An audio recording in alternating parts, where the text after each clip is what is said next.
Reginald Lamar Cox, known professionally as M Lamar, is an American composer, performer, and artist.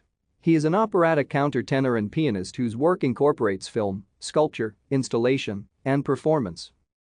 Lamar is the identical twin of actress Laverne Cox and played his sister's character pre-transition in 2 episodes of the Netflix show Orange is the New Black. Reginald Lamar Cox was born in Mobile, Alabama, and as a child sang as a soprano in his church's choir. He studied painting at the San Francisco Art Institute and attended Yale for graduate school in sculpture before dropping out to focus on music.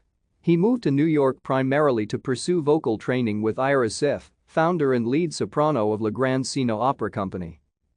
In 2014, Lamar participated in an open dialogue with authors Bell Hooks, Marcy Blackman, and Samuel R. Delaney called Transgressive Sexual Practice as part of Hooks' work as scholar-in-residence at the New School.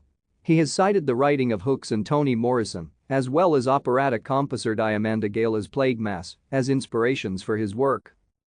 One archive in the University of Southern California commissioned Lamar's Funeral Doom Spiritual, which premiered in 2016 as both a performance and multimedia installation with objects, videos, and prints. Thank you for watching. Like and subscribe if you would like to view more of our videos. Have a nice day.